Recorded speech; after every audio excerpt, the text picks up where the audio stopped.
Okay.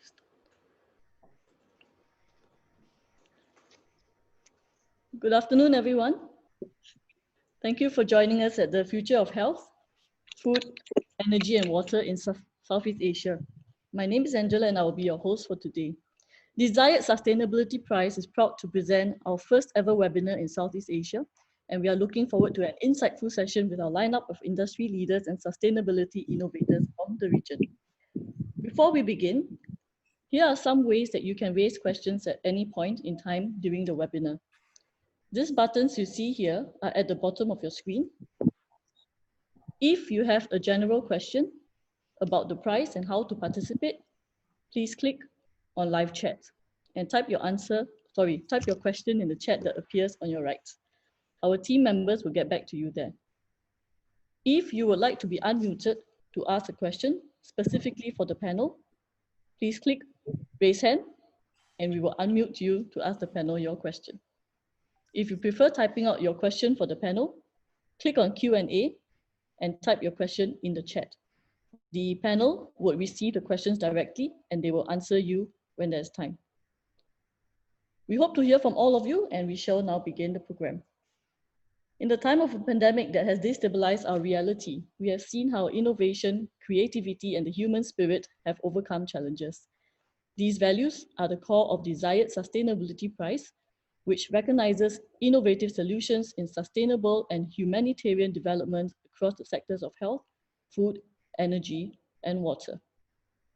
Over the past 12 years, the prize has impacted the lives of 335 million people around the world through its 86 winners. More has to be done to ensure the sustainability of our world. We have an expert lineup here with us to take us through the future of health, food, energy, and water in Southeast Asia. Our moderator for today is partner and head of infrastructure advisory from KPMG, Singapore. He is also head for power and utilities for Asia Pacific. With over 20 years of experience across various infrastructure sectors, power, transport, broadband, and urban or industrial, he helps both government and private sector clients across project life cycles from conceptualization to asset optimization. Let's welcome Mr. Sharad Somani. On the panel, we have three leading voices in food, energy, health, and water sustainability. The first is co-founder and director of Beanstalk Agtech in Asia. He has over 28 years of global experience in research and extension, marketing, operations, business development, M&A, technology licensing, and innovation. He works closely with innovators, agribusiness corporates, investors, and government agencies across Asia Pacific. Beanstalk is an innovation agency focused on helping agribusiness corporates and large family enterprises connect with the innovation ecosystem and solve big challenges. Let's welcome Mr. Rob Hulme. Next, we have Managing Director of Vickers Venture Partners, a global venture capital firm focused on early stage investments in Asia and beyond. He has over 30 years of experience in the field of IT in companies such as Hewlett-Packard, Digital, Far East Computers, Olivetti, Oracle, and Apple. He was appointed Managing Director and a member of the Investment Committee in 2014. Let's welcome Dr. Damian Tan. Rounding up our panel for today is Singapore's first company that won the Zayed Sustainability Prize, ECOSOFTT's award-winning Water Wise Buildings and Industries platform, offers world-class technologies and sustainable solutions in water management. Let's welcome co-founder and Managing Director of ECOSOFTTT, Mr. Marcus Lim.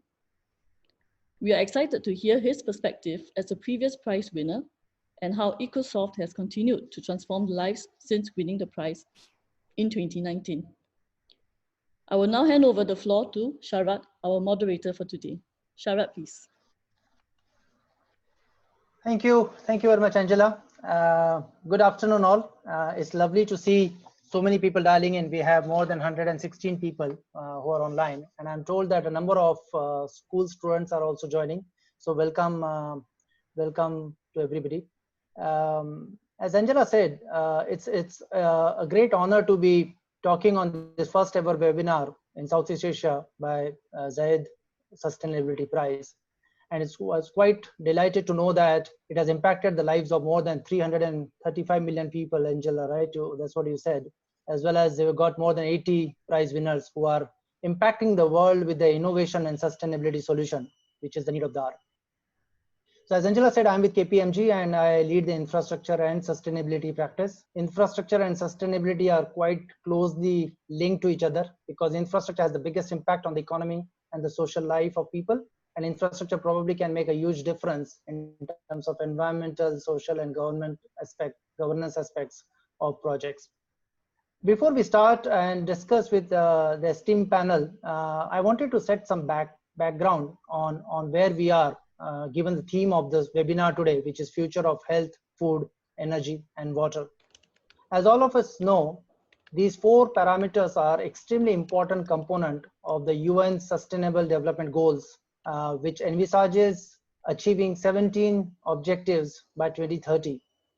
It also includes strong focus towards good health and well-being, zero hunger, affordable and clean energy, and clean water and sanitation.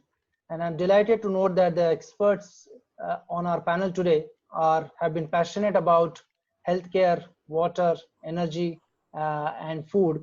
And I think they'll be talking and giving us good insights on each of these sectors and how sustainable and innovation can help drive the agenda in the future and on four of these sectors. Now, coming out of pandemic, I think the deficiencies in our health infrastructure, the limitations and unpreparedness in both developing and developed countries have been exposed.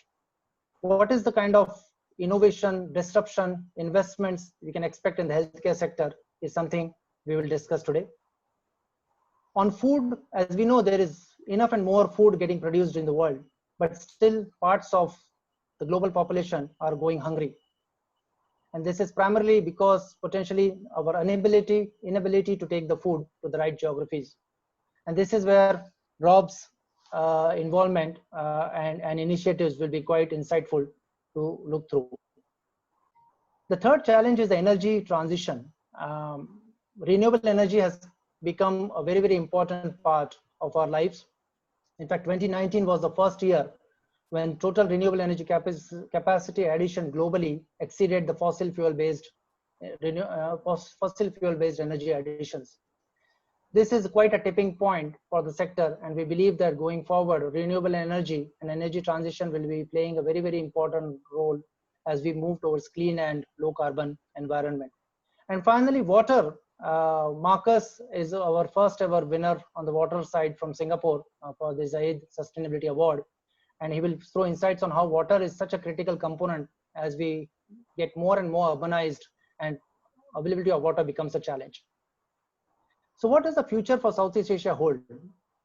You know, with a geography and population of more than 650 million people, and probably the youngest population ready to give the demographic dividend to the region, our governments have to get the policies on infrastructure and sustainability right to be able to offer the right conducive atmosphere for us to prosper. The world is looking at Southeast Asia as the fastest growing market, and it's actually a privilege to be in Southeast Asia looking at some of the best developments that are happening now. So before we talk about innovation and disruption, I thought it may be a good idea to look at what KPMG is doing in the sustainability space. If I can request the 3 minutes video to be played before we deep dive into the discussion, Angela.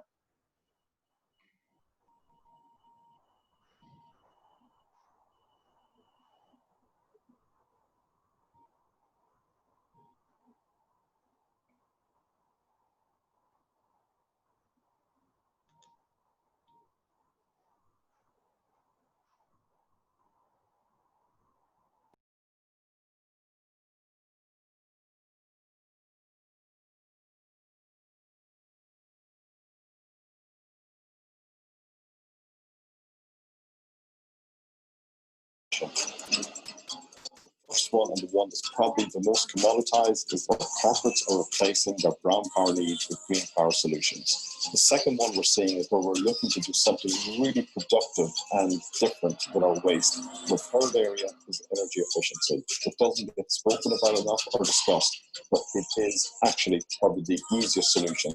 Measuring and managing societal value is becoming more and more important for companies. How does it affect climate change? How does it affect human rights in the supply chain? How does it affect material scarcity? And how are we able to basically optimize the dynamics between those different areas? Investors are increasingly asking companies to substantiate the value that they create for society, not only for the shareholders, but also for other stakeholders. It is difficult to have a conversation with CEOs these days without ESG being involved in that discussion. ESG plays a major role in M&A transactions, particularly in relation to refinancing. These projects need to be robust in their governance policies in order to produce the returns that the equity investors are looking for. Sustainable finance is a new growth area.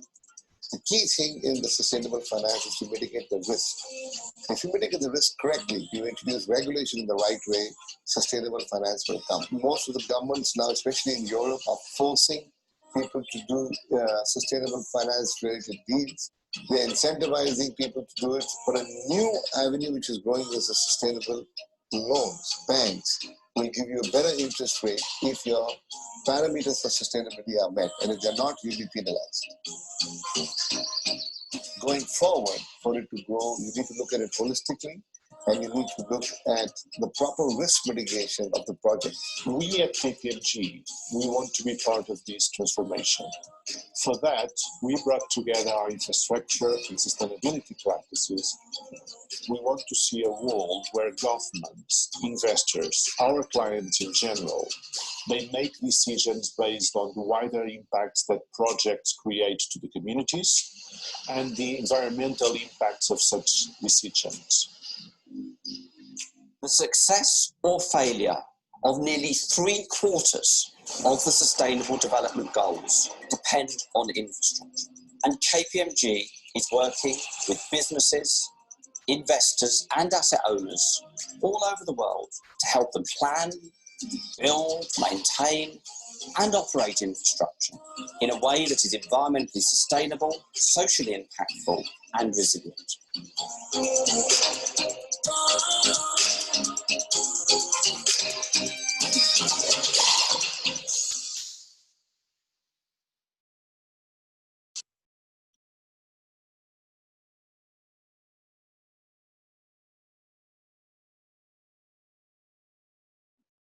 Sorry.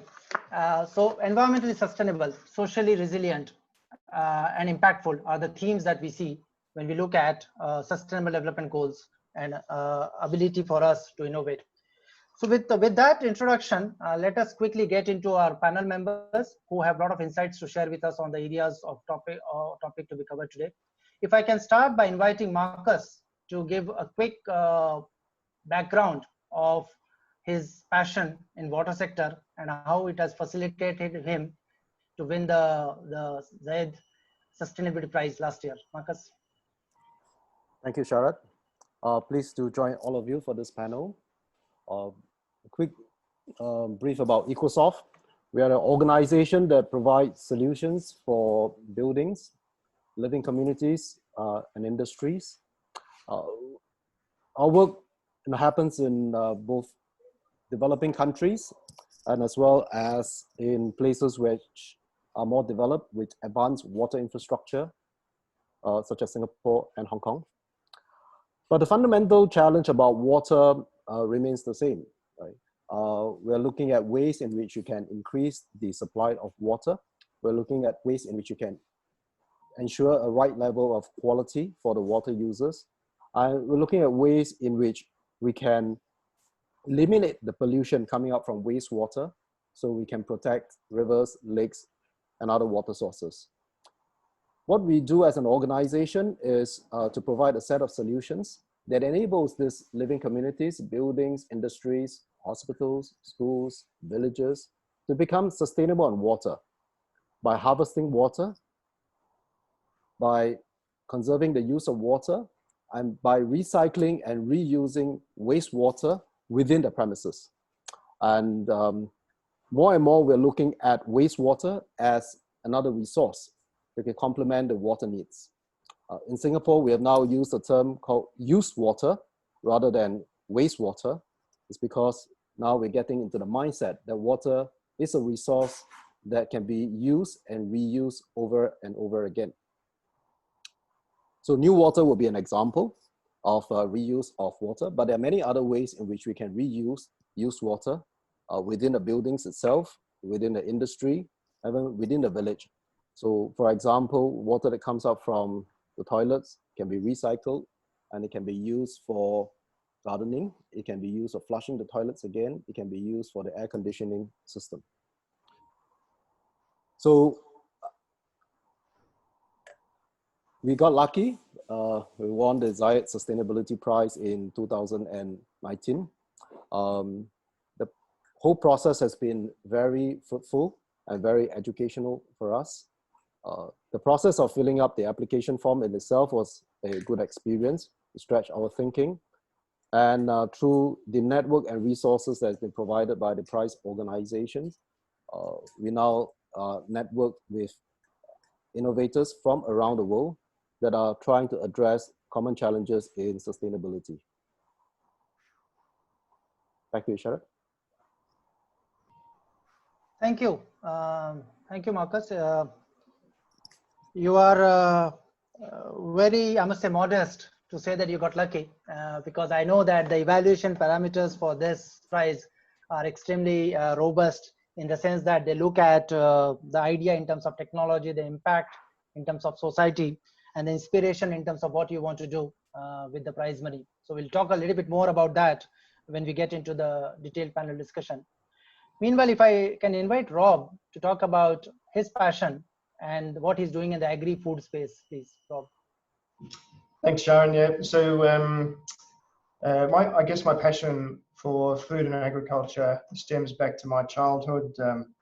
Grew up on a family property in Australia. Actually, we're still operating, so somehow I'm maybe a frustrated farmer, fifth generation farmer. And so with Beanstalk, after a long career with Bayer around the world, our focus in Beanstalk is really bridging or intersecting industry, innovators and investors. And we do that with a mind to solve big challenges in food production systems. And so you could typically frame those as in and around production efficiency, so pre-farm gate in particular, helping drive existing say animal production systems and designing new production systems like vertical farming, but also addressing waste. And we often hear about the need to produce more food for a growing population, but often we don't hear a lot about waste. And waste comes, as we just heard from Marcus, in forms not just for water but for food, and reframing waste as a resource, both in terms of valorization of existing food that's perfectly acceptable to eat, or finding new ways to process waste. And so, what drives us at Beanstalk is finding new ways to help reinvent our food system. And we focus just on Asia Pacific because we believe Asia Pacific has both the biggest set of challenges in terms of population and diet and demographics, but also in terms of biggest opportunity for growth. Thank you, Rob. And I think we need a fair bit of disruption in the food value chain as well. And I think your ideas of vertical farming and making the food available to the general masses in terms of new technology would be very powerful, and we will deep dive into some of that as well. But before that, for all the innovation disruption, we need somebody who can support financially as well. And we have the pleasure of having today Dr. Damian Tan, who runs a venture fund supporting a lot of startups who are ready to change the world. So Damian, we would like to hear from you. What are the kind of companies that you are supporting of late?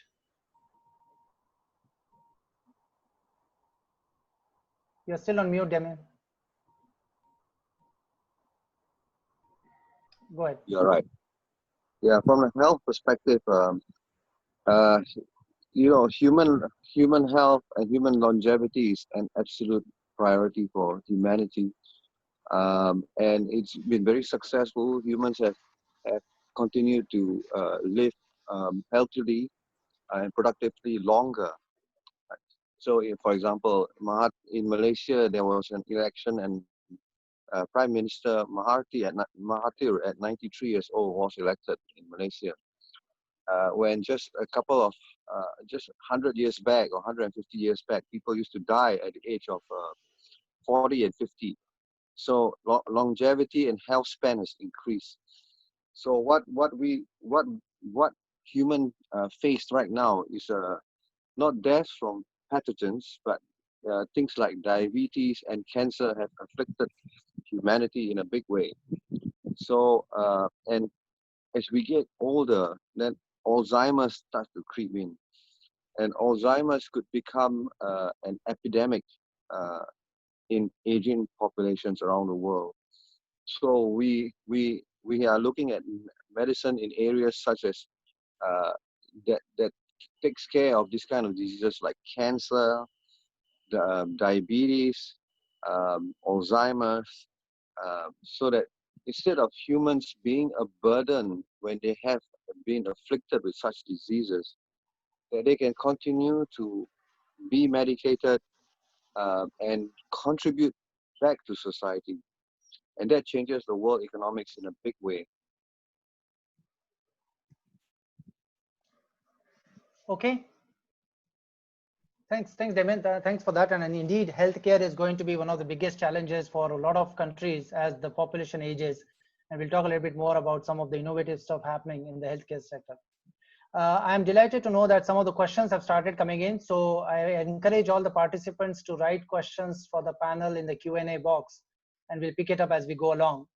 But to kick off the discussions, if I can start with Marcus. Marcus talked about reduce, recycle, reuse concept, which is so very critical in not only water sector, but other sector where we are constrained in our ability to procure the natural resources. Marcus, there are a lot of prospective listeners today who may be aspiring to participate in the Zayed Sustainability Prize.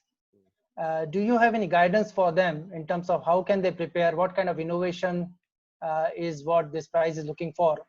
And what is the journey for you over the last 1 year? Yep, sure. So if you go to the website and look at the list and the profile of the past winners, you see some common patterns. So clearly they are in the sectors that we talked about: food, energy, water, and health. So remember that the prize is set up to recognize and also to support organizations that are addressing these fundamental issues facing humanity, and to be able to bring about innovations and the solutions that can impact masses in a positive way. Right. So if you look at all the past winners, they have done that to some extent, or in fact to a large extent, I would say. Some are fellow alumni. So by that definition, you're seeing that many of the organizations have significant operations in developing countries. We work in Africa, we work in India, and so on. We work in Singapore, we work in advanced economy in Singapore. We also do a lot of the work outside of Singapore, in India, in Southeast Asia, and so on.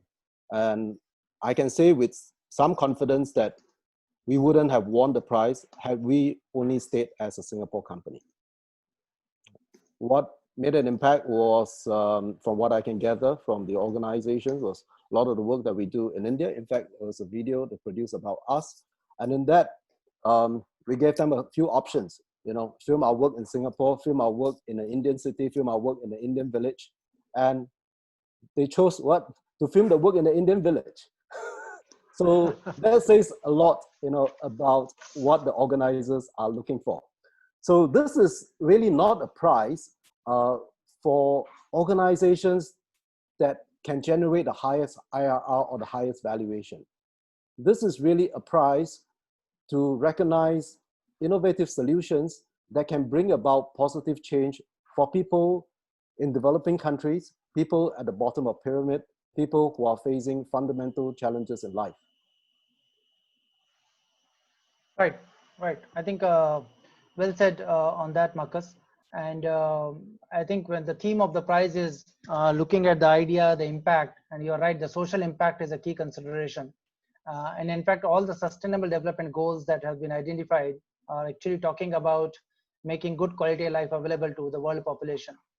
Now, as the world population from today grows of 7.8 billion may become 10 billion by 2050, the biggest question for us is, will there be enough food to feed all these people globally? Now, there is a big nexus between water and agriculture as well, because agriculture is probably one of the biggest consumer of water. So here, if I can invite Rob to talk about whether we can meet the challenge of feeding the world population, as well as will we have enough water in coming days to grow the agriculture crop that we need to grow to feed the population. Yeah, it's a great question, and you know, it's often raised as a topic of why we need to continue to drive innovation in food production systems. And the first part of that, as I mentioned, is in and around food production efficiency, and part of that is, of course, efficiency on nutrient inputs, but also water. And so developing new varieties with innovation like gene-edited varieties is a really important way that plant breeders can short circuit and develop fit-for-purpose varieties, not just for field use, but if we think a little bit about the application of vertical farming systems, which is very topical here in Singapore at the moment, where the government's spending a huge amount of resources and focus to drive the innovation in this sector. You know, part of the challenge on vertical farming systems is in and around energy consumption, but also in having varieties that are suited to growing in a short cycle, short internode, heavy fruiting, high yield environment. So having the varieties that are targeted and having a breeding program and genetics that are targeted for that purpose is really key. I'm confident. The short answer is yes. I think even today we produce enough food. Of course, we don't spend nearly enough in terms of focus on waste and addressing waste in the supply chain at the processing point, on the retail shelf or in distribution centres, or even in the home. And I think that forms part of the solution. I had a question online here from Catherine about plant-based food, whether they're the solution. And I think they are part of the solution. They're not the panacea. If history's taught us anything, to move towards one solution is fraught with danger. And so it's part of an overall solution, just as we believe that animal production systems, sustainable animal production systems that address efficiency, animal welfare, are still going to be a really important part of food production systems, in particular in Asia, where animals form a really key part of smallholder farming systems. So Rob, as a follow-on to that, and this pandemic has exposed the supply chain challenges as well to some extent, isn't it?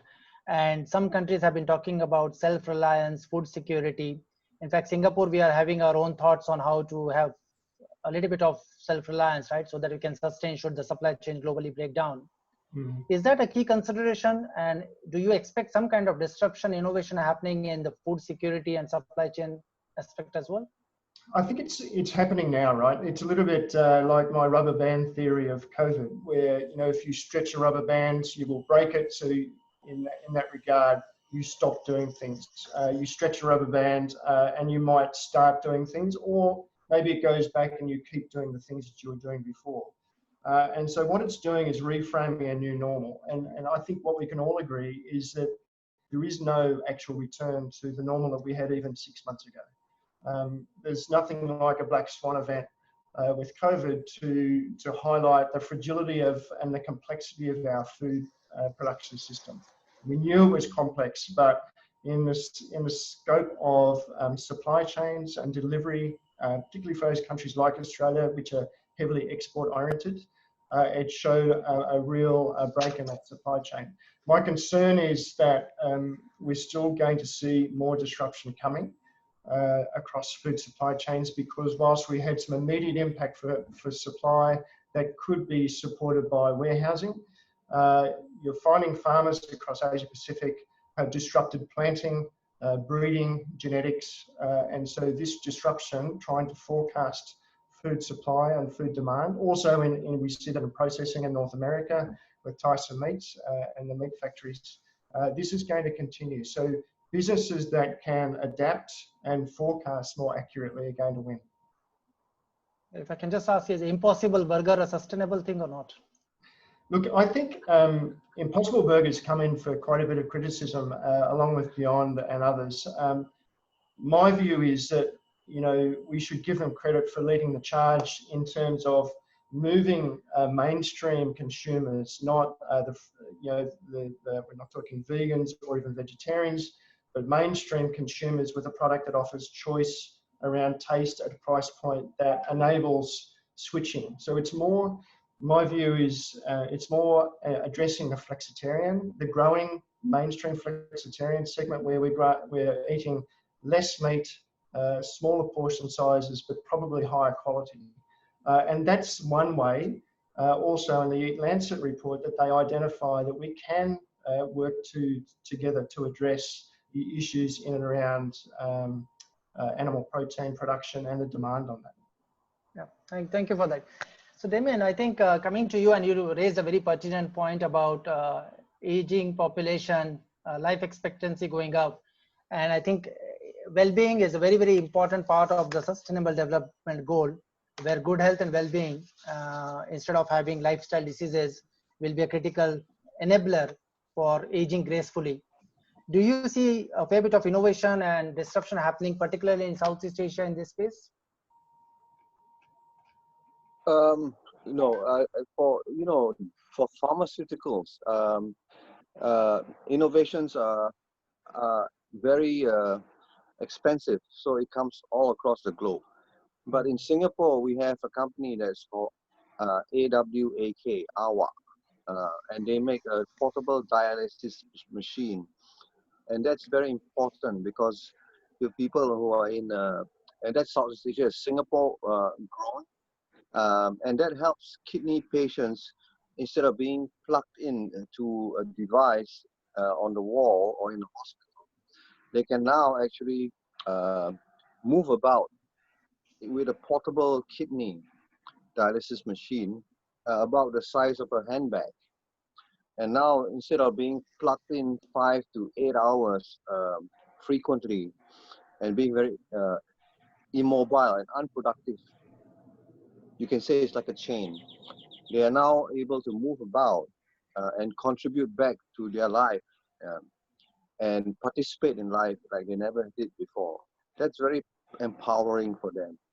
So yes, there's innovation in Southeast Asia, but they've also collaborated across the world to get this done.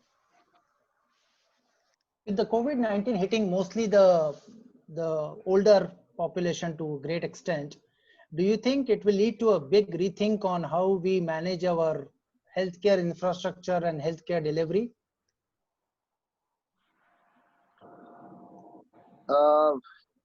Yeah, so healthcare delivery has to change as well. So I did mention, we need to move away from being sick care, where you go to see the doctor when you're sick. So that's sick care, and then we need to move that so that before you are sick and you go home, you will find the right pills to take to prevent you from getting sick. So I think the pandemic shows that there is a huge risk that humanity can be wiped out. And even though it doesn't impact deaths a lot, but it locks down the world, it freezes the world. So we have a solution. We have invested in a company called Imagex that does a vaccine for many of these pandemic-like diseases like Ebola, and they're also now tackling COVID-19. So that's a very big impact to humanity, and we need to look into that. So we have done, we are continuously looking at this kind of technology. Wonderful. Wonderful. If I can just take a question by Jenny, for perhaps Marcus is the right person to answer that question. The question is the prize only recognizing positive impact on food sustainability? Is the prize open for companies sustaining the ecosystem and bringing employment to the locals in the country? Marcus, any thoughts? You're on mute, Marcus. So it's not just about food sustainability, that's for sure. We talk about 4 categories, and there's a 5th category, which is actually for schools. Yeah. I don't think there is something specifically for employment creation. Yeah. But if employment creation for the underprivileged, comes as part of the impact on water, energy, food, and health, and so on, I think that will gain extra points for sure. Yeah. But in fact, if you go through the application form. So even when we were filling up the form for the water category, they were asking questions about how our work is leading to the uplifting of lives for people at the bottom of the pyramid. They were asking questions about how our water treatment solutions helps to reduce greenhouse gases. So while the award is given in a particular category, the organizers and the judges do look at how the impact is impacting other aspects of environmental and social sustainability. Yeah, right. I was just going to add there. I mean, it's a really good correlation to farming as well. So rice production across Asia, where anaerobic rice production systems that use deep water generate also quite a significant amount of greenhouse gases, which the International Rice Research Institute and others are working on, but also use a lot of water. And so they have this combination effect of using water resources. And we know the rice can grow in aerobic conditions, in mud, essentially. But of course, it's a cultural aspect to rice production that needs to change through extension of good agricultural practice. Yep. Yeah, absolutely, Rob. There's a lot of water that is used in agriculture. Globally, about 70% of the water extracts is used in agriculture. And this year's winner for the water category is somebody who's using drones and analytic solutions, to map how water is used in farmlands. So that's one of the reasons I enjoy talking to people like you and Sharad and Damian, because I get to learn about what's happening on all the other sectors and how it affects our work. Yes. So quickly, and there are some questions started to come on energy and carbon value chain, and probably a good idea to touch a little bit on energy transition and security. We talked about renewable energy. We see different energy solutions, storage solutions are being made available. So still, the fact of the matter is close to 10% of the population has no access to electricity globally. We have more than 800 million people who have no access to electricity. And if you look at the archipelago nature of our region, the bulk of the remote areas could potentially benefit from mini grids, micro grids, off-grid solutions, hybrid solutions, storage solutions. If I can invite Rob and Damian perhaps to comment a bit on what is the energy innovation that you are seeing that will help disrupt and help achieve the sustainable development goals.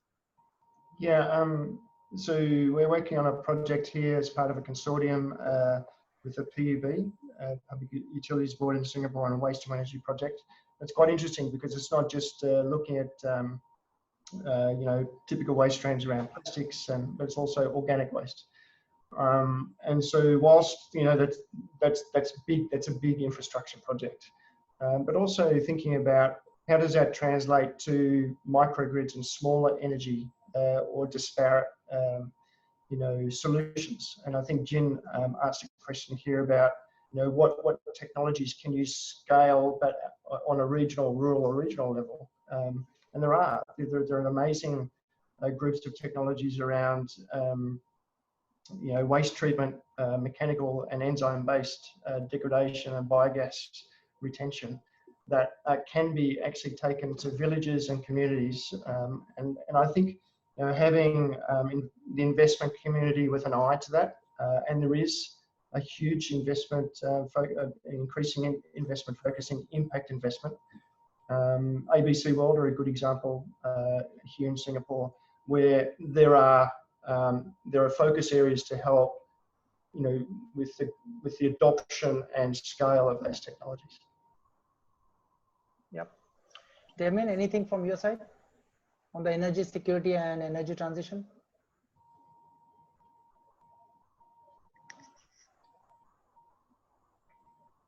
Marcus, you have any comments? Oh, sorry, go ahead, Damian. Yeah, I have some comments. Couldn't hear you just now, so I'm not sure who is directing the question to. Just the comment is on the question relating to Damian, the question on energy transition, sustainability and disruption that's happening. Yeah, well, we've invested in a company in Canada.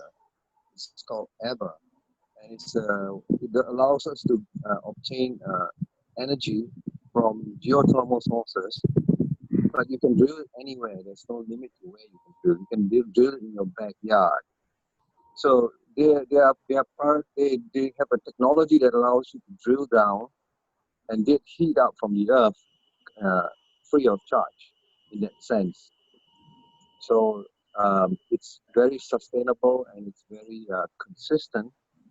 Right now, they can do it extremely economically, up to 10 times less than what current costs will be. Their first priority is, of course, to take heat out and to give heat to the colder regions. But just around the near future, they will be using that to convert energy to electricity. So it's not based in Southeast Asia. It's in Canada, and their focus right now is on the colder countries. But in future, you can make this as a micro geothermal solution across anywhere in the world. So energy is extremely important. As humanity progresses and civilization goes, energy is the key. Yep. So the other day I heard a statistic which I have to verify. Sharad, maybe you can help me here. Sure. That Saudi Arabia spends up to a quarter of its oil revenue to treat and to pump water. Yeah. Is it correct?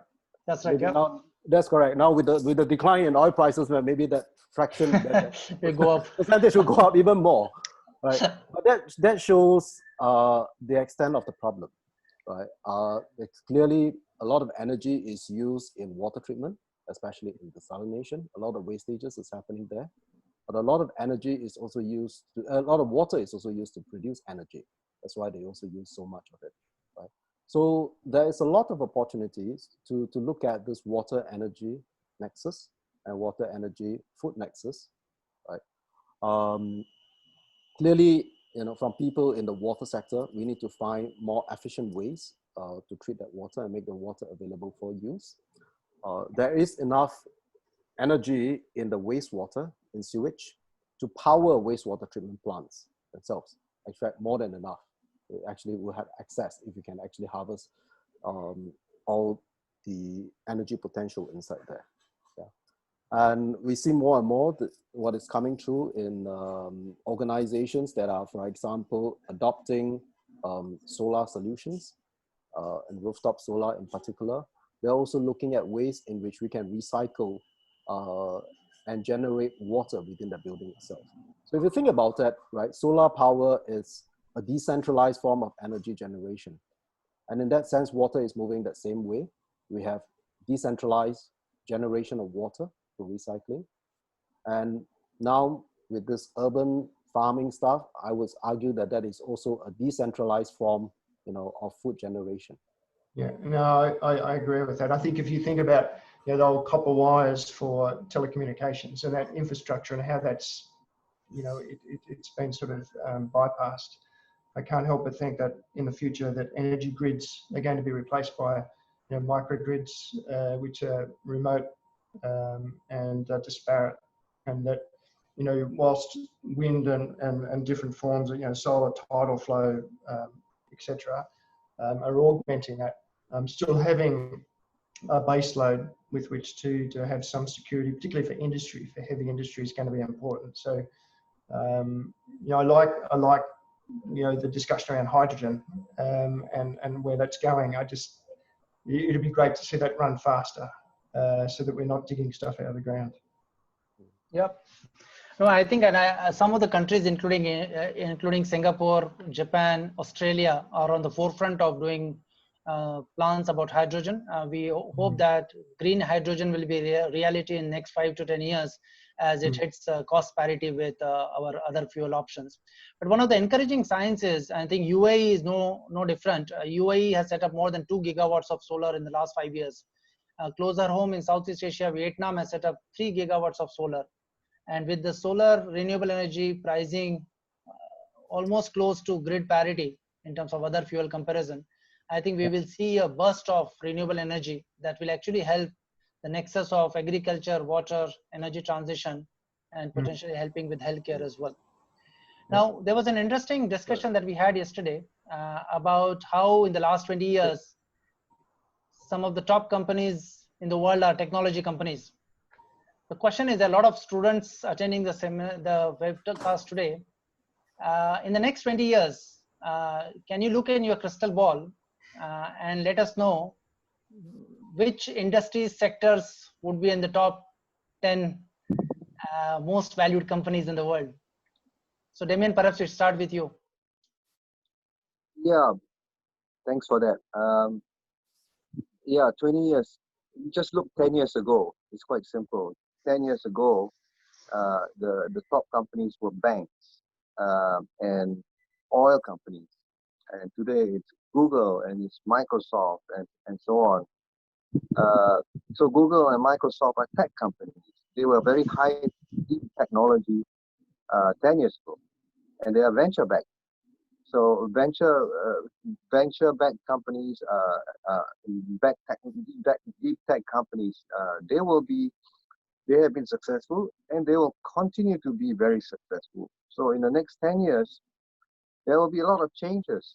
And so I would think that 10, 20 years, the type of companies that will have a big impact are those that will impact human health span, making humans be more productive longer, treating diseases that are causing a lot of death and agony to families.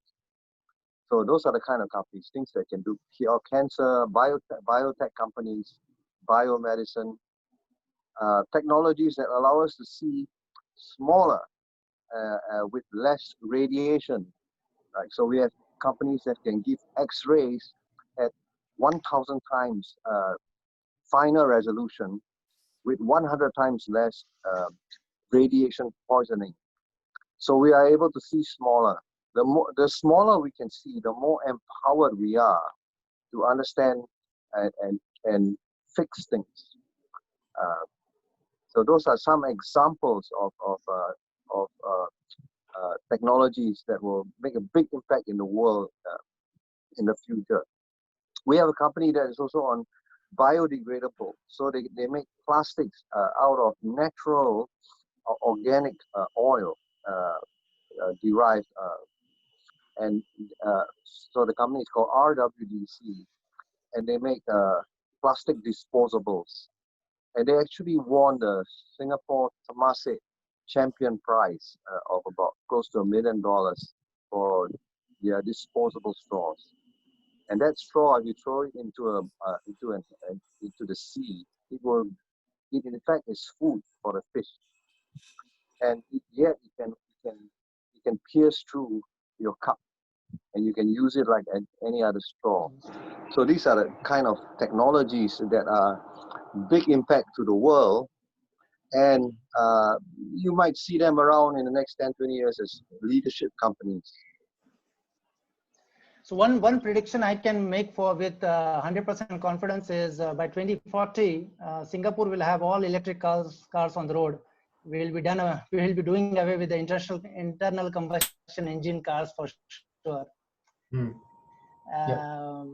Marcus, what's your take on the next 20 years? What's my take? when we look at our sector, we see that there are still 3 to 5 billion people in the world, depends on how you measure them, who do not have access to clean water, who do not have access to good sanitation. So we see that as a problem. The problem that probably will not go away in the next 50 years. But you know, if you are entrepreneurs, you have innovative solutions, you look at this as a potential market for the next 50 years. So very few industries can say that they will survive for the next 50 years. The same thing with food, same thing with healthcare, right? Not the same thing with energy as well. So for young people who are just starting off their career, I would say you're getting into the right market. You know, you can have a wonderful career in that. At the moment, the financial returns that coming from jobs in these sectors, from companies in these sectors, are not as great as, for example, VCs, you know, or banking and so on. But I'm optimistic that will change, because today we have not fully priced in all the externalities into our resources. I think it's a matter of time. We have to price all those in. And once we price all those in, the resource cost will be different. The services that we have to pay to produce those resources will be different. And hence the returns for the people participating in the sector will be different. Perfect. Rob? So since you mentioned about electric cars, we actually have a company in China that we invested more than about 10 years ago, and they're planning a big IPO in China. It'll probably be another unicorn for us. But they make electric motors, and in China they have about 20 to 30% of market share in some of the heavy transport sector, like buses, public buses and so on, which actually gives out the most smoke or carbon monoxide, as you can say. So yeah, we've been looking at that for a long time, and especially in China, where the government has a lot of incentives to go electric because they have such a huge carbon footprint. So yes, that is the wave of the future, and you're right. Electric vehicles are going to be around, and they may not be the same like what we used to. They may not look like a Tesla, because when you have self-driving cars and you have electric cars, and self-driving cars, they don't knock into each other. Not like humans. When humans pilot cars, they knock into each other. So they can form trains, and they don't have to be very big because they don't crash. So they can be very light, nimble, and economical. So that's the kind of cars that we will have. And they can morph because they'll be made of flexible materials. So they can fit 4 people, 10 people, 2 people.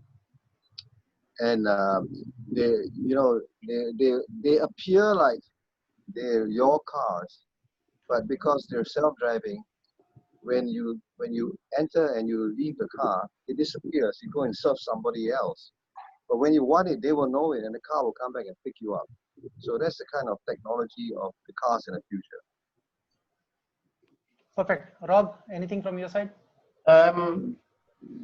Yeah, if you'd asked me six months ago, pre-COVID, perhaps my response would have been different. I think what COVID has actually done is brought into sharp focus, how interconnected our supply chains are, and the interdependencies between countries, between continents. And so I think there will be a period of consolidation within country borders to shore up supply chains. And so whilst globalization has been driving the last 20 years, 30 years of growth, I think there may be some contraction, possibly also driven by US policy, trade policy, but at the same time for Asia, ironically, Asia is interconnected. And so, I think novel production systems driven by urbanization, particularly in Asia Pacific. You think of intensive RAS-based systems for aquaculture, so land-based aquaculture systems, vertical farming systems, addressing power utilization and genetics for vertical farming systems, cellular agriculture, and in particular for island states with a heavy focus on, or sovereign states with a heavy focus on food security. Cellular agriculture, even more so now in the last 6 months, the focus on that technology in not necessarily providing an alternative for a steak or a lamb chop on a plate, but in terms of processed foods, sausages, hams, dumplings, jiaozi, that's certainly, from a fermentation perspective, the technology is sound, I think. I think there still needs to be some scaling potential around the media and the scaffolding platforms, but my vision is within 10 years, you'll view that same cellular agriculture processing platform in the same way we look at beer in terms of fermentation or cheese. I think supply chains, and I think Henry commented about supply chains and the need for infrastructure investment in supply chains. I totally agree, in particular cold supply chains. If you think about the trend towards plant-based meats, one of the advantages, of course, is shelf life. And so notwithstanding restrictions around constraints around supply, in particular for soybeans or peas that have been used predominantly as a base substrate for the plant-based material, I think that plant-based meats will not necessarily cannibalize the meat sector or the animal protein sector, but help augment or support the growth that's needed to supply markets. And so sort of connected to that is functional foods. We're seeing a huge focus on functional foods. We're working with a young company, Fable Foods, who use shiitake mushrooms as their meat replacement base along with soy. And mushrooms, fungi, as a food group and a separate kingdom, hold huge promise in terms of gut health, gut microbiome, psychosomatic response for medicinal properties, not just for sports medicine, but also for therapeutics. And just closing it out, I think, and aside from waste, I've talked about waste. I can see, functional foods playing a role, in particular for meeting the needs of hospitals and aged care facilities with intensive localized food production centers that are producing food recipes, fresh food recipes to help patients get out of hospital faster, and in aged care facilities to help patients stay alive longer with a quality of life. And so if you're an administrator in a hospital or in an aged care facility, if you can get someone out of your hospital faster or keep someone alive and healthy and well in an aged care facility, that holds a huge amount of value. And so I think targeting or creating those functional food recipes or solutions is going to be there'll be an amazing focus on that in the next 10 to 15 years. Lovely. Thank you, Rob. I think we managed to create an extremely good linkage between water to food to energy to health. So it was quite an insightful discussion. Angela, I see a fair bit of questions on prize as well. Would you want to take some of that before we go back to Q&A? Oh, you're on mute.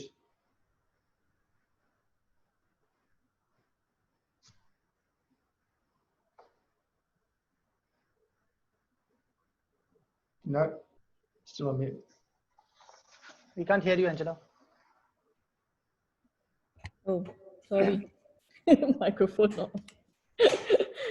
Okay. Okay now? Yep. Okay, great.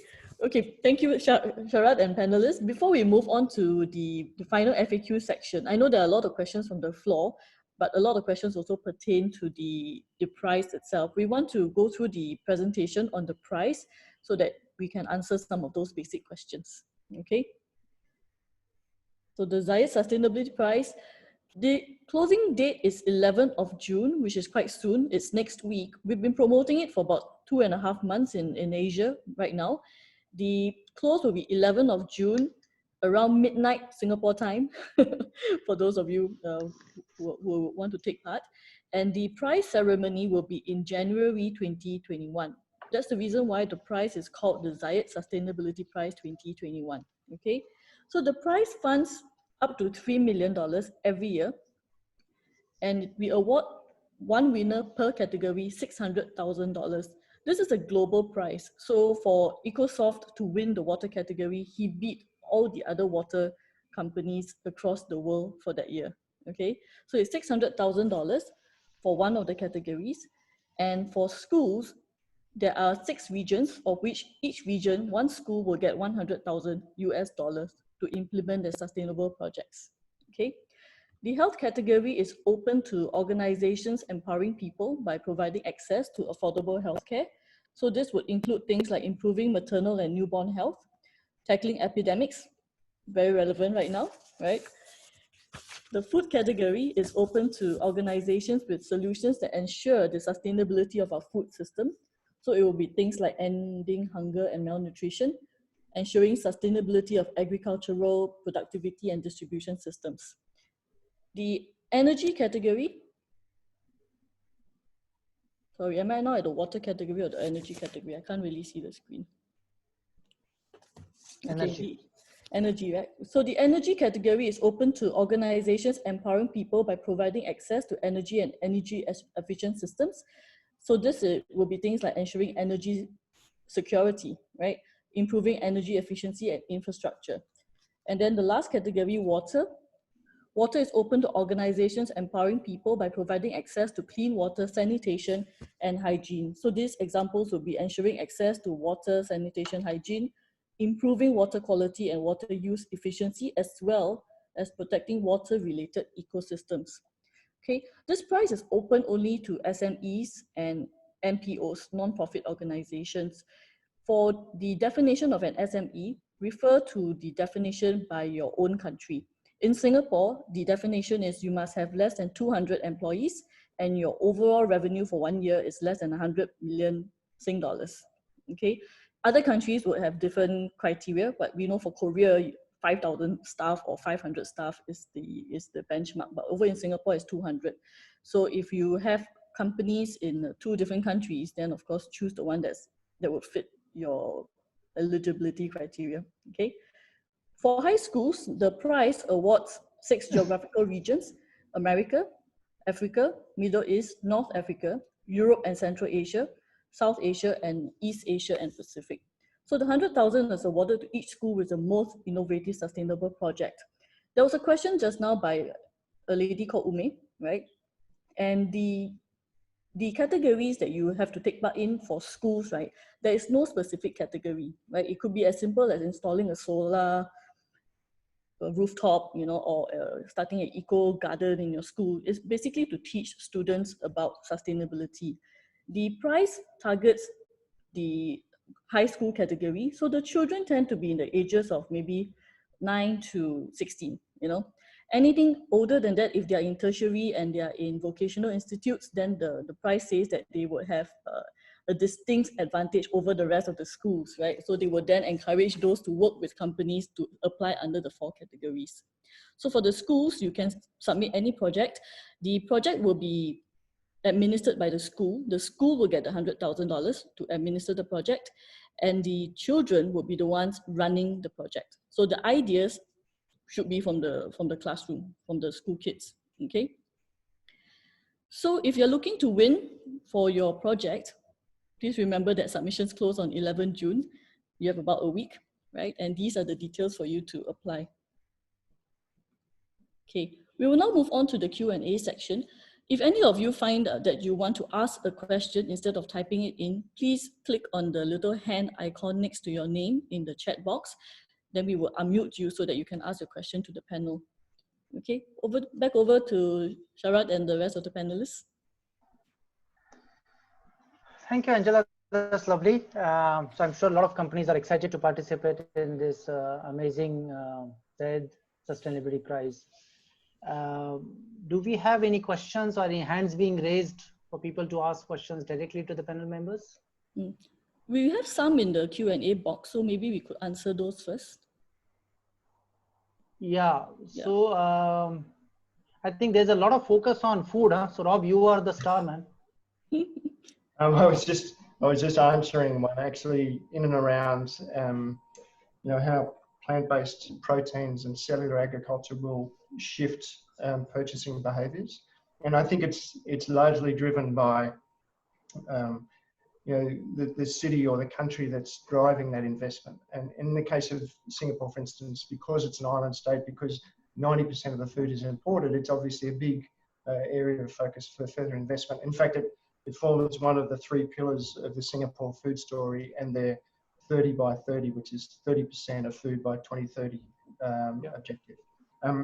And so if you think about plant-based proteins, the biggest issue emerging is the growing of organic soybean and peat and the supply chains for that. And so there are large companies in North America and Europe, such as Rocket, but also ADM and others, Cargill, who are focused on this. But certainly that could be an emerging issue in the future in terms of supply for those plant-based products. Interestingly, there's some really, really interesting developments in algae, which tends to have a taint, but also in water lentils, a new crop which is effectively doubling in size every 2 days and 80% more efficient in producing protein per unit area. So I think there will be new cropping platforms coming from that.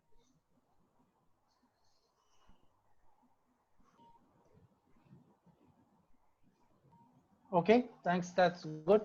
I think there are certain other questions we can take offline because they're not necessarily pertaining to the agenda for today's discussion.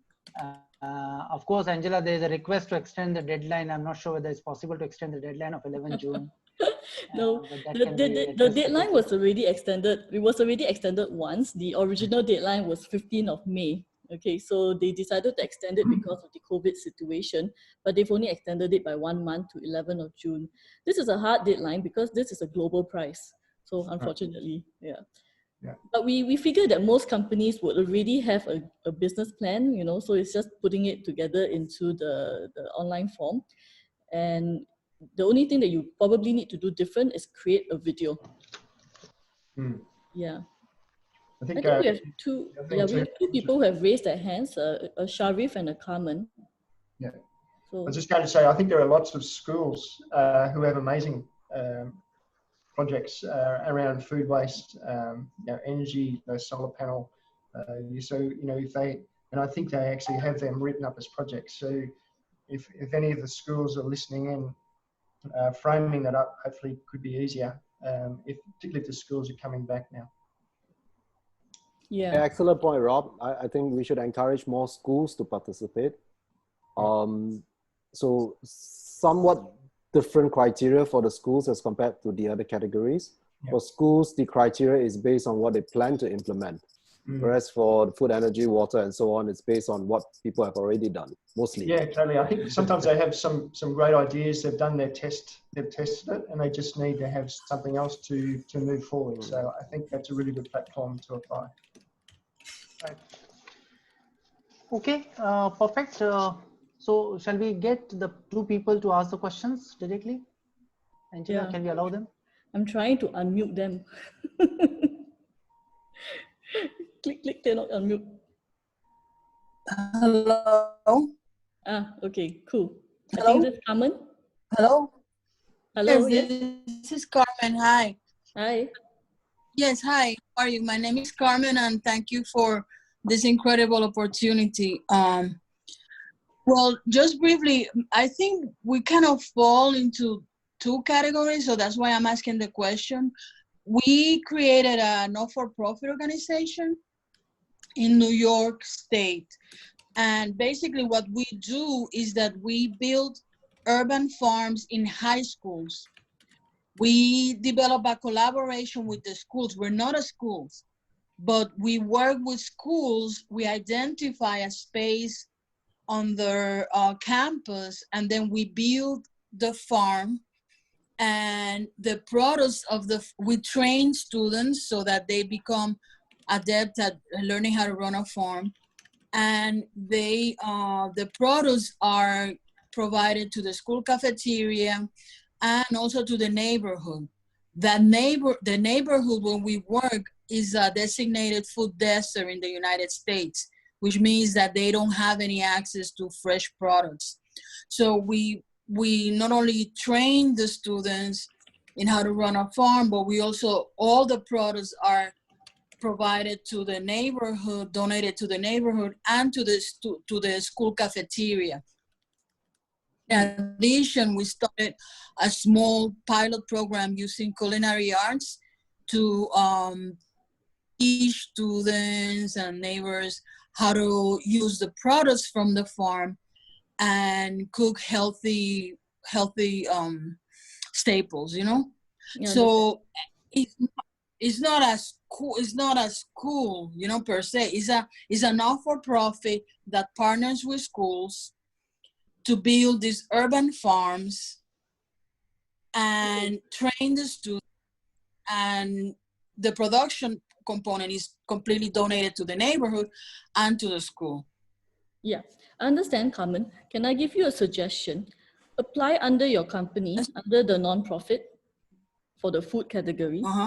Okay, and then get a few of the schools that you are working with to also submit their projects that will use your solution, so that the schools can get the funding to engage you guys. So they have to apply those? They also have to? For the global high school category, the schools will have to apply directly for the prize.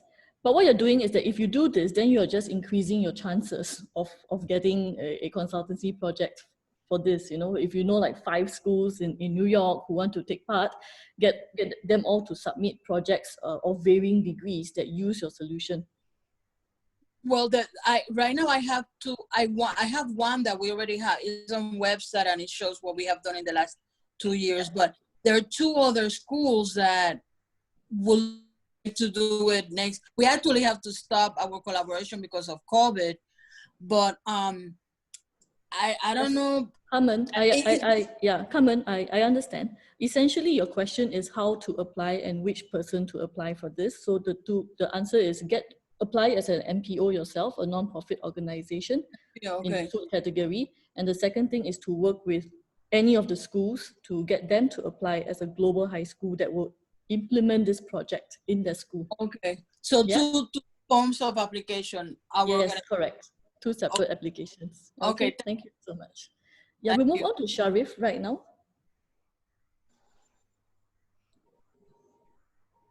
Sharif, can you? Hello. Yeah. Yep. Hello. Hey, Hi, Sharif.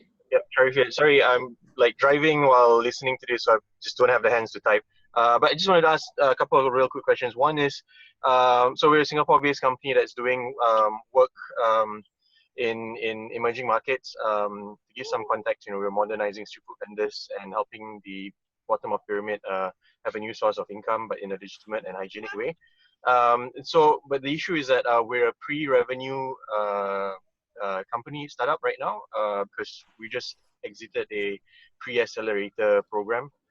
So we don't have revenue under the company's book at the present moment. We have done some experiments in the past and there's some revenues recorded for that, but that was in a different local entity in the markets where we were experimenting. So should we even bother, considering that, you know, we're technically speaking a pre-revenue company? I saw the form and they were like, you know, asking about revenues and all that. We don't have that at this present moment. So are we considered too early for that? And then that's one. Second is, so I understand that it's just one prize per category, right? Yes. But would I don't know, finalists or second, third runner, fourth, upper ups or whatever have you be able to benefit in any other way? I hope that question helps for the rest as well. Okay, yes, we have a lot of questions about the pre-revenue funding. The price is very specific. They want to impact as many people as possible. So they want to see how you can use the $600,000. Okay, so if you are going to use the $600,000 to invest in a technology that hasn't shown any returns, it's going to be very hard to convince the panel that they should give you the $600,000 instead of someone else who can immediately impact another 100,000 people. Okay, yeah, but that said, they have also said, so they want to support accelerator kind of companies. You know, you're in the acceleration phase of your development. That's what they're looking at. But they have also said that they will not exclude startups, because there may be startups that have a very long time frame and they really need to get funding, and your idea, you know, and the innovation that you can do is so massive that they will consider. Yeah, so if you think that your technology is at that level, then I would encourage you to take part. Okay, that's one. Secondly, to answer the question on, sorry, what was the Non-winner. question? Sorry? Yeah, the non-winners. It's just one winner per category. Yeah. So, The non-winners. But I think the good thing about taking part in a prize like this is that you would be in front of the judges who are from the Saudi Arabia side, right? So even if you don't win, I'm sure there will be a few judges who would be interested to look at your project on an individual basis, and they may contact you. okay, Yeah. sounds good. I'll probably reach out separately to get in touch with Marcus. Would love to lim kopi with him virtually at this stage, and understand a bit more about his experience. And yeah. So yeah, virtually, don't get me into trouble, please. yeah, I know. All of us. All right, thanks again. Appreciate it. Thank you, Sharif. Okay, we will take two more questions, one from Vickers and one more from Weebing. Then we can close.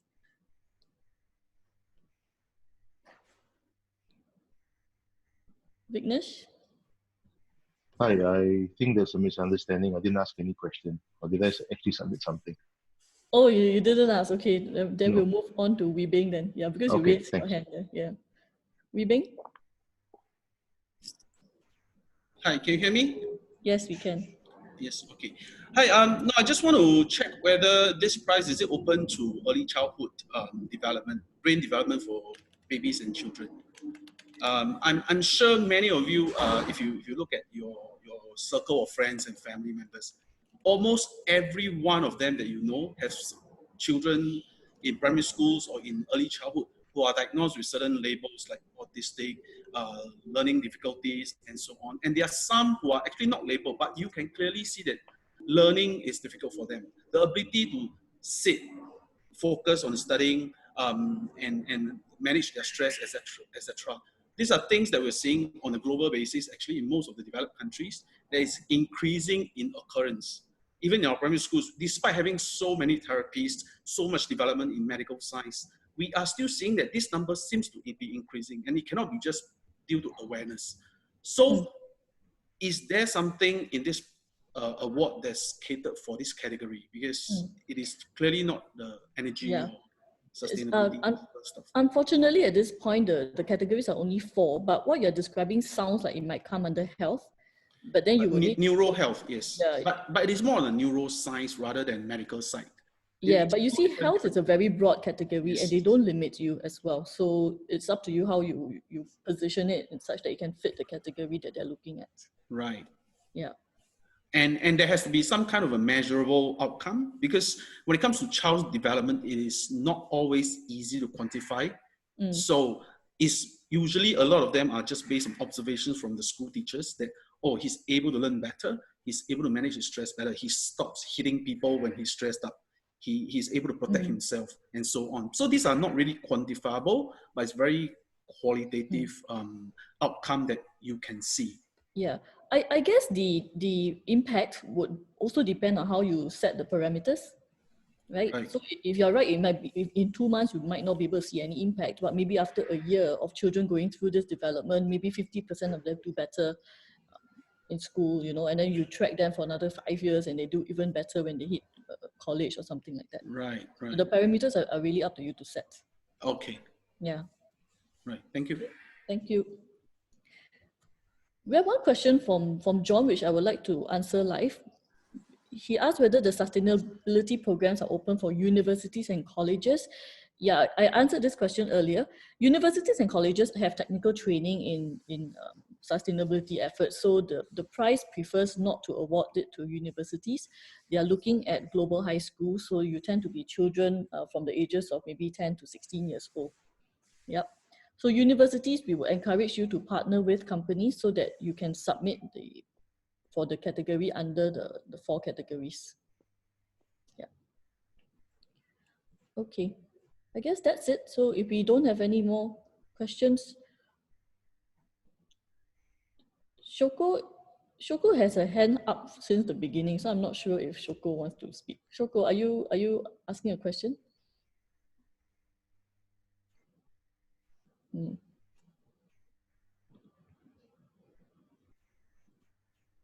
I think we need to unmute Shoko first. Yeah. Shoko, do you have a question? No. No? Okay. Yep.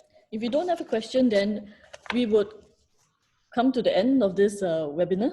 Yeah, so thank you everybody. You can always do a little, I think there's a clap hand icon on your webinar bar at the bottom, yeah, to thank our panelists, because we cannot unmute everybody, right? It will be just a big rush.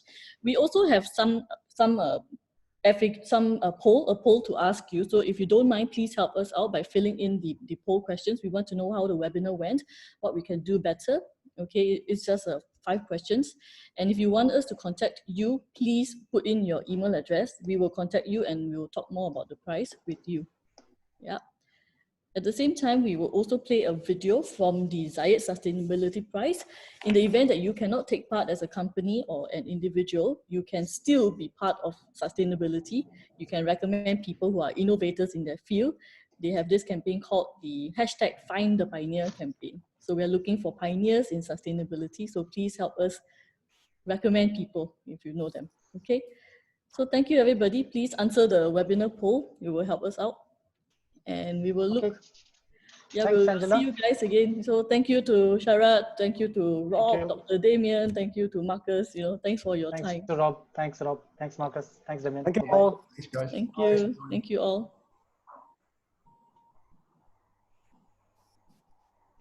Hosts and panelists can't vote. I want to vote.